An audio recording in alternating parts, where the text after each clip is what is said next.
மகாலட்சுமிங்க. நான் பாசிப்பருப்பு பாயாசம் செய்கிற ஃபஸ்ட்டு வீடியோ இது. நம்ம வீடியோ பாசிப்பருப்பு பாயாசத்துக்கு 1/2 டம்ளர் பாசிப்பருப்பு, 10 முந்திரி, 10 திராட்சை, மண்டை வெல்லம், 1 ஸ்பூன் தேங்காய், ஒரு ஏலக்காய், இதை அரைச்சிக்கோணுங்க. சுடுதண்ணியில் பாசிப்பருப்பு வேகுதுங்க. இந்த மாதிரி மையை அரைச்சிக்கோணுங்க. ஒரு வடைச்சட்டியில் 1 ஸ்பூன் நெய் ஊற்றி, வடைச்சட்டியில் நெய் ஊற்றி இருக்கிறேங்க.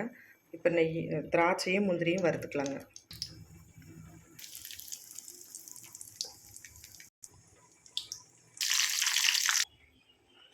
பாசிப்பருப்பு வேகிறதுக்கு 10 நிமிஷம் ஆச்சுங்க. இந்த மாதிரி நல்லா மைய வெந்துடணும்.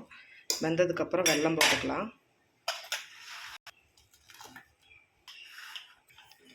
வெல்லம் கரைஞ்சதுக்கப்புறம் தேங்காயை ஊற்றிடலாம். வெல்லம் நல்லா கரைஞ்சிருச்சுங்க. தேங்காய் ஊற்றியாச்சுங்க. 2 நிமிஷம் இருந்தால் போதுங்க. தேங்காய் ஊற்றின உடனே நெய்யும் முந்திரி பருப்பு வறுத்து வச்சுருக்கிற மாதிரியும் போட்டலாங்க. பாயாசம் ரெடி ஆயிடுச்சுங்க. டேஸ்ட்டாக இருக்கும், சிம்பிளாகவும் இருக்கும், சீக்கிரமாகவும் ரெடி ஆகிடும். செஞ்சு பார்த்துட்டு எப்படி இருக்குன்னு சொல்லுங்கள்.